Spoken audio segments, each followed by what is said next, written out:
So I wanted to mention real quickly something that Scott brought up. He showed you in one of those clips that he did the day that the Missourian was putting documents up online so people could look through them themselves. They used a platform called Document Cloud.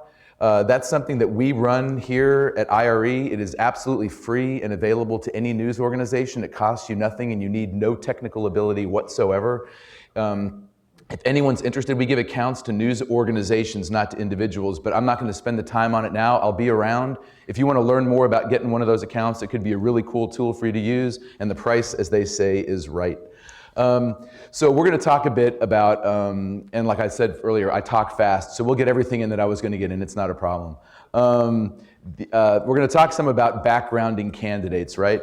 And it's one of the things, so as part of what we do at IRE is we go around to news organizations all over the country and we provide training in lots of different things. And this is one of the things we always talk about, is backgrounding people in general, and especially during election season, candidates in particular, you know?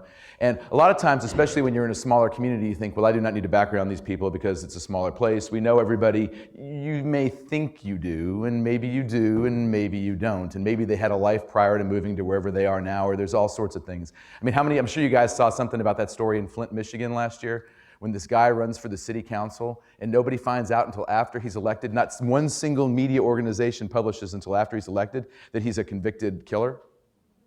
He's so that would have been a nice one to catch before people voted, probably, right? And the thing was, he wasn't even really hiding it particularly. It's just that, he probably didn't like walk up to people at the grocery store and say, hey, vote for me, I killed somebody. You wouldn't, right? So there's a difference between not hiding and sharing a lot, right, too. So anyway, the point is, if you can miss that, y'all, you can miss anything. So I want to talk about a few things. We'll talk about some places that you can go to find information and ways to think about sort of handling this stuff. At one place where I worked, I was the political reporter. It had been like my dream when I got out of college. I wanted to be a political reporter and cover around candidates and all that kind of stuff. And I thought it would be awesome, and it was, except that you spend all your time like talking to politicians and candidates and stuff, and that turned out to be a big downside, right? But one of the things that drove me nuts about the job really quickly was that, and you all know this, what tends to happen during campaign season is you're covering, you do the stuff, all the kind of stuff that Scott was just talking about, and then there will be a letter to the paper or something, or there'll be an anonymous call or something. Did you know Horvit, blah, blah, blah, right? That kind of stuff all the time, right? And so maybe you pick it up and do something with it, maybe you don't. You might do a story about it, you might not. The problem is, at many, many news organizations of all sizes, that's the way those kinds of stories gets done. I don't speak English all that well. It's a second language for me. Problem is I don't have a first one. That's how those stories get done. And the problem with that is that it means that someone has to whisper something in the news organization's ear to get that story done, and not every candidate's being put to the same scrutiny, and that's a problem. It's not fair. So one of the things that we really recommend is that you come up with a plan before election season starts that you're going to stick with, that you pick the races. Look, you can't, depending on the size of your coverage area, the number of candidates and the size of your staff, you have to make choices on this stuff. You absolutely do. So you pick the races that you decide are most important, and you decide that you're going to background each candidate. You're going to check the same things on every candidate. I wouldn't make I've got some suggestions and we can talk about other things. I wouldn't make that list really long or you're never going to do it. But the idea is, are there 3 or 4 things that are important that you can check on every single candidate? So I mean, one of the common ones that we always get was, like, did you know that she hasn't paid her property taxes and she wants to get elected and make us all pay property taxes? And that's a very valid point. But then the problem is, too often what happens is the news organization looks into her and writes a story. She does not pay property taxes. The subhead, she should die or whatever, right? And that's fine. That's a legitimate story. But did you bother to make sure that all the other candidates paid theirs? And oftentimes the answer is no. So what we kind of recommend is just coming up with a basic list of checks that you're going to put people, and this can be something that doesn't have to take long at all. Decide what you think is important, and just make sure that you check everybody equally, so that if you're doing a story, it's really easy to look like you're the tool of some candidate, or maybe there's an editorial, your papers endorse somebody, now you do a negative story about this other candidate, it looks like the whole thing's working together and you're one big evil empire, when that's really not the case almost all the time. But if you're checking everybody, that doesn't happen, because first of all, in the story you can say, and once we started doing this at my last paper, it was way better, because we'd have a story saying, in the mayor's race or in city council 9 race or whatever it was that we decided to do, Horvit did not pay his property taxes, We checked all the other candidates, they did. X has this. You can mention, you can throw in if everybody has an issue, you can put it in. You can also say we checked everybody else and they don't. That way it's comprehensive. It doesn't look like you were picking on one person particularly, right? So think about what issues matter. I mean, property taxes is an easy one. Do they have any liens that they haven't paid? That's usually worth knowing. It sounds obvious, but make sure they don't have any sort of criminal record. You may think you know, you don't necessarily. You might care about civil suits. You might check, in Missouri and most states, it's really easy to check and see if whatever profession they're in, if they've ever gotten in trouble, if they've ever had a problem with the license that they've got. There's a lot of things you could check. My suggestion would be come up with a very short list of things you know your audience better than anybody else. What would they think is important? Make a list that's not intimidating and check those things on everybody. If you find nothing on anybody, you cannot do the story, or if you find one thing on somebody, whatever you want to do. But the nice thing about that is it shows your readership that you're looking out for them. It's a really easy way of saying, hey, we claim to be the watchdog for our community. Here we are. We've checked this on all the candidates, so you'll know, and here's what we found. Right? So what else? Anybody else have anything else they like to look at or that they'd recommend checking for something like that? Yeah. This might not be totally key to summing up who somebody is. When the mayor of Columbia was running for re-election last year, it came out that he had actually authored a somewhat romantic, kind of erotic novel, like some time ago, long before he even won election the first time. Right. Which would, obviously that's not like a huge deal. It had sort of a pro-life tint, so if that, if Right. that matters to you. But looking for, former, past works in academia might not be a bad idea, especially in a community like Columbia where everybody is probably, had some sort of, postgraduate education. Those kind of like things that. actually do come back to bite candidates sometimes, where they wrote some paper. If they have an advanced degree, like some of the candidates here will, they may have written some paper back in college or their thesis or something, which now doesn't really fly at all with where they're coming from or where the community might like or whatever. So again, if you're in a place where that makes sense, that might be a great thing to do. Any other ideas? All right. Well, I would suggest maybe adding over here. It's so hard. Straight in front it's of so you. hard. Okay, thanks. Yeah.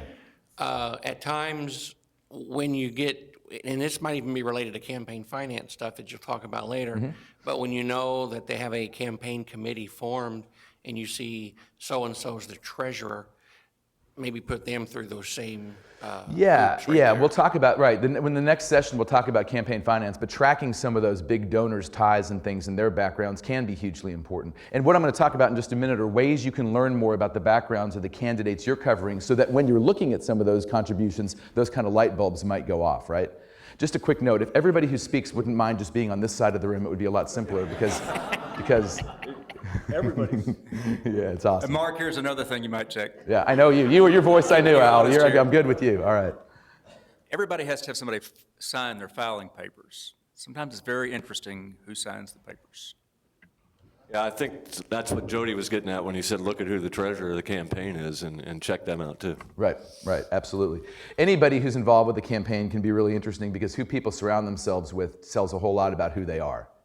And that's legitimate. But again, do it. What would be cool if you're going to do that for one person because you're skeptical of them, just do it for everybody. Then you're never accused of anything, right? We took a look at the people that each candidate has built their campaign with, the people who they're going to have their ear. Here's a quick look at who they are and their backgrounds. Boom, boom, boom. Doesn't have to take that long, doesn't need to be really long. And once again, every time you do a story like that, it lets the people who look to you for information think that, hey, they're really taking a look for me. It really does. It can make a big difference. All right, so ways to think about looking up stuff on people, all right? I get accused a lot of times about being kind of creepy because of some of the stuff. And the creepiest stuff I won't even get into today, but when we're talking about backgrounding people. But the point of this is, it's not creepy, all right? You're going to look for some things on people. You're going to look into their backgrounds a little bit. You're going to try to find stuff out about them. It doesn't mean you're going to report everything. It doesn't mean you're going to do a story saying, we exhaustively backgrounded NSA like each candidate. And you don't do that. You're doing due diligence, and none of it may ever show up in an article if you don't find anything. The beauty of this is, this used to be so much harder to do. It did, so much harder to do. And now because of the web, you can do a lot of this fairly quickly, right? A lot of this can be done eating lunch at your desk, waiting on phone calls to come back. It doesn't have to be super time consuming anymore. Really doesn't. All right. So Google, most of you guys have used this before? All right, not very many hands. All right, so we're going to back up a little bit. All right, there's a thing called the internet, and I'm just kidding. No. All right, so look, most people use Google for a lot of stuff. I just want to talk about a couple of ways that you can use it maybe better. I'm not going to get into it today, but if you've never used the advanced search with Google, this isn't just for backgrounding people. There's all sorts of awesome wonders in it. We've got some handouts. So at IRE, I'll mention this real quick too. IRE is a membership-based organization, and we have tons of handouts and tons of material on lots of things that might be useful for you. It's usually members-only stuff, but if any of you guys are curious about some things and you shoot me an email or come talk to me, I can get you stuff, and I will be more than happy to share handouts or resources on any of this stuff with you if you like. No problem. But when you're looking up somebody online, one thing to think about is think about how they live on the web, right? Most people don't do things online using their full name, right? You know, how many of your usernames on different accounts or social media, if you do it or whatever, is first name, last name? Almost never. So if you just search for somebody on Google, typing in someone's first name and last name, you can miss a ton of stuff. You know? So if you know their email address, search by email address. Lots of different things come up doing that. Yeah. One thing I forgot to mention earlier, you may have said that, one of the things that we've started to do also when we look is to make sure that their address, they're really living within the district that they're running in. Yep. We have a current situation with a councilman who, you know, has an empty house in his district, but that's his address, and he may live somewhere else, he may not. That's hard to run down where they might live or where they're staying at night, but their physical address and looking that up. That's something we always do based on that last experience we had in 2012. Just use property records for that? Right. Yep. Yep. So right, I mean, we'll talk about that in a few minutes, but yeah, check property records for every candidate. That doesn't necessarily mean they don't live somewhere else. Not everybody owns their home, right? You got to keep that in mind. But that's a great thing to think. That's a great thing to look for. And again, it's one of those other things where typically it only comes up when someone calls you and says, did you know Horvit doesn't really live in District 3? And then you do a big story on Horvit without maybe thinking, I better check all the other candidates too and make sure they're living in the right place. It's a good way not to get used or to get used less. We all get used in the media, but try to get your using this to a minimum, right? So when looking for people online, think about searching for their email address. Usernames. You can probably guess what someone's username might be on a website. Surprisingly, on many websites, my username is mHorvit, right? It's not rocket science. So search for people different ways. We may not get to it now, but I was going to talk about this too. Search for photos. Go to Google and do an image search on somebody. Different things come up. And one of the cool things about doing an image search on somebody is that you'll find out, like, here they are at the Kiwanis meeting or whatever, but you see who they're taking pictures with, you see who they're hanging with, you see who their friends are in ways that the links might not come up in a regular Google search. It lets you know the clubs they belong to oftentimes, the places they go, the people they associate with. It can be really, really useful. So think about doing not just a search. Don't just search Google the traditional way, but if you start running all those things through, it can be a lot more useful. If you know somebody's phone number, I'd check it too. You just never know, you know? And all of this takes 5 minutes? That's the beauty of it. Nothing we're talking about here has to take a long time, because I realize time is something you don't have a ton of. Don't just use Google. For a bunch of reasons, using only one search engine, Google or anything, is a bad idea because of the way it spits back information. You know, Google does, first of all, it's got all these algorithms, and what you find is the first thing Google spits back are the most commonly used websites, right? Which are often the last thing journalists want. So this is actually advice for many things, not just backgrounding people. But also, if you've never used it, DuckDuckGo is kind of a cool site. It does not, there's no cookies, no things that track you. So if you want to search the web just for your own purposes or use her as a journalist without leaving a trail every time you do something or having your computer remember what you're doing all the time, DuckDuckGo is built that way. It's becoming more popular because of that. One reason that's good for journalists is that every day you're working on something different. And the problem with Google is it remembers what you did last week, last month, and it thinks, oh, that is what Mark cares about, so I will give Mark more of that. But as a journalist, I might not care at all about what I was working on last week. So use more than one search engine. Use 2 or 3 of them. Just run the same search on 2 or 3 search engines. You'll find different stuff. And sometimes you're not just finding different stuff, but it might spit it back in different orders, right? You know how Google works, right? You start to type something in, and before you even finish typing, it knows what you're thinking, which is creepy on it. It's a whole other conversation, right?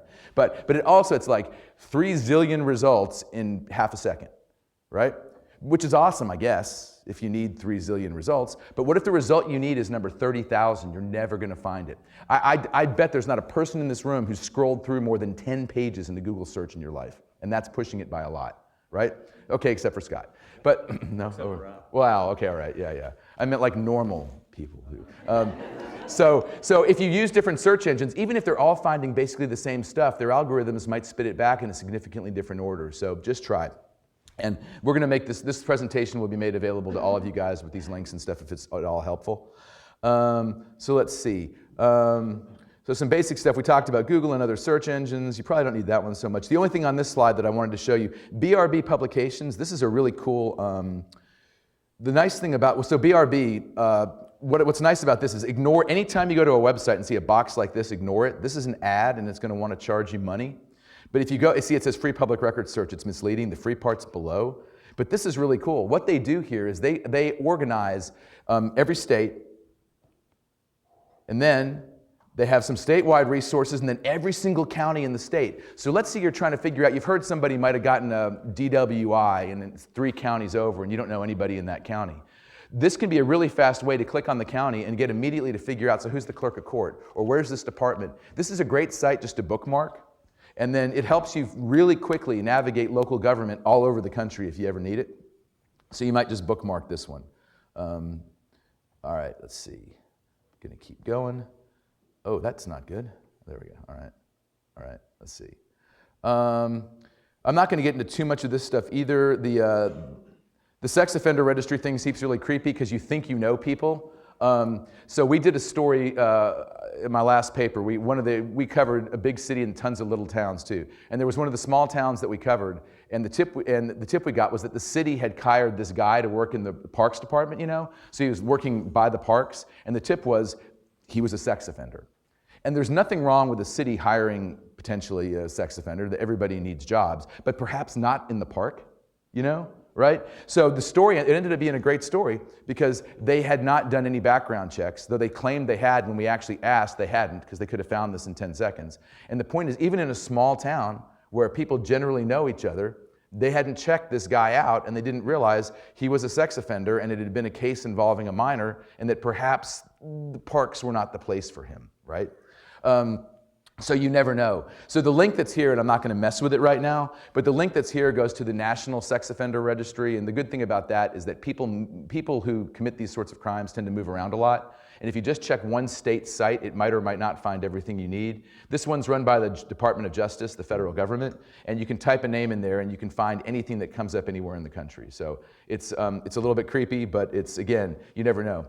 We recommend this for profiles in general, like you're doing a story about the mall Santa, for crying out loud. You should do this stuff.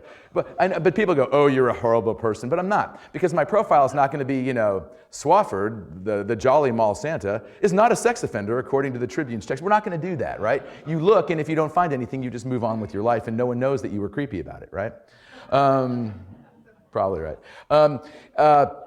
Corporate records, again, I'm not going to get too much into this, but this is a great, this is a great link here to Secretary of State's offices all over the country. So if you need to check something somewhere, this can be you'll get the slide. It's a really fast way to find the links for the searches of Secretary of State's offices for business records, corporate filings, seeing who's involved with corporations and stuff like that. Similarly, professional licenses. This is a nationwide list as well of all the state sites where you can go to check somebody's background with the professional licenses. And even if you've got a doctor who's been in your town for 15 years, but they used to live somewhere else, I would just go check. I just would.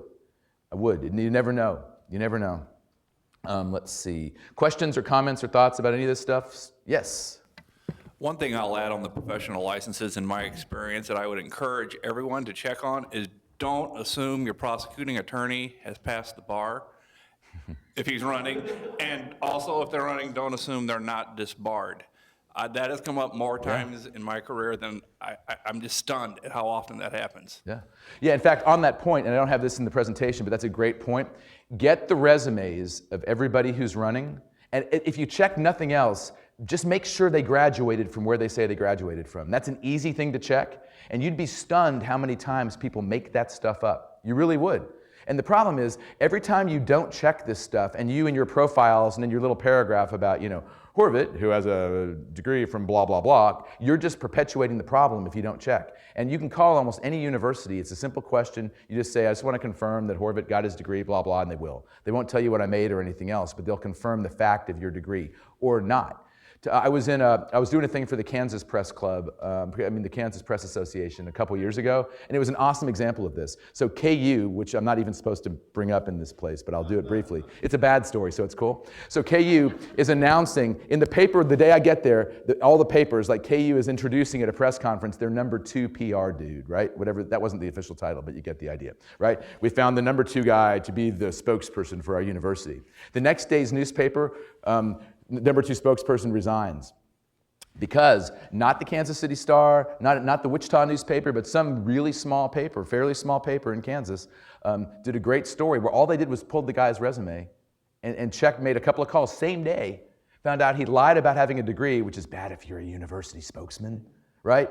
And KU hadn't checked. It's stunning how people don't look.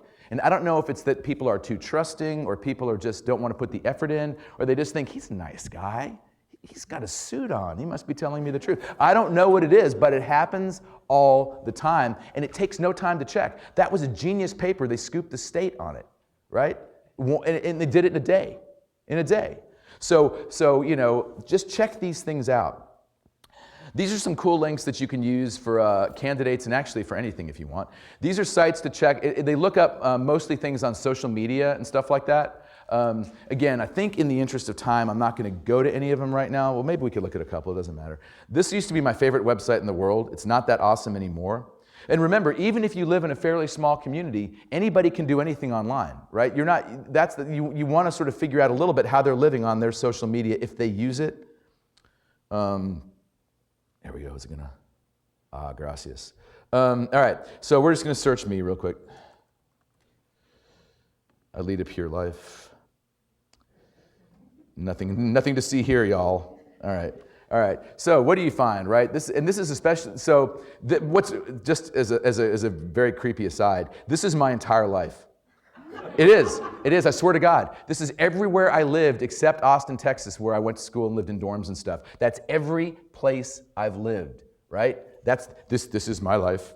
That is my age. That's actually also accurate. These are, again, we talked about photos earlier. I am photo averse, and I do not post pictures of myself. I don't like to. The photo, in fact, that was used in the booklet here, thing that they used, that photo is from 2003. All right. I have one more recent one somewhere. I just don't like it. I think I haven't really changed anyway, so it's not that big a deal. But all right. So then you can go through. I'm not going to spend a lot of time on it now, but this is my full name. I got another website I could tell you about where you can find someone's date of birth about 80% of the time if you want to check them for certain things.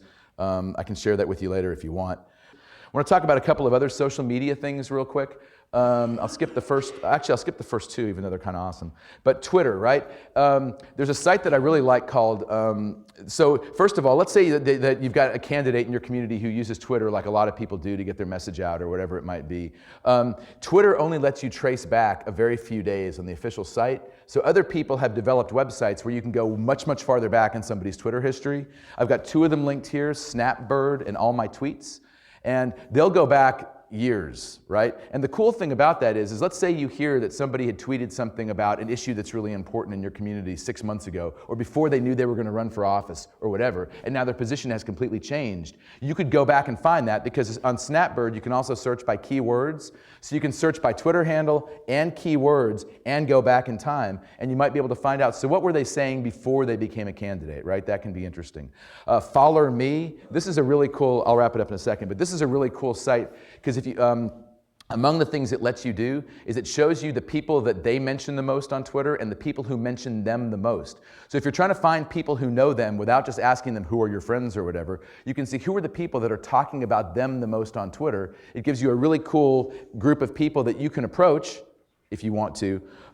This is also a great tool if you ever have to do any of those stories, you know, like, I don't know, especially involving kids, or there's been a problem, or, you know, there's something happens to somebody and you want to find their friends or their associates, and they're the kind of people who would use Twitter. Follow Me is a great place to go to find the people that they interact with the most online. Can be really cool. The other super creepy thing in Follow Me that it does is it tells you the hours of the day that the person's online the most when they're tweeting the most. So I just want you to think for a moment, how many of you guys use Twitter at all yourselves? Decent number. You need to think about this. I hope you know this. Every single thing you ever tweet is saved forever. And Twitter keeps that stuff and they aggregate it. So they know who your friends are, they know who you're tweeting to and about the most. They also are tracking and they know when you're online and when you're not, when you're tweeting, when you're not. If you didn't know it already, you have no privacy, right? And that's a whole other conversation, but neither do the people you cover. And that can be really useful to you as a journalist. Just 2 more minutes, are we cool? Just a couple more minutes. All right, I'm eating into your break and I feel bad about it, but very quickly.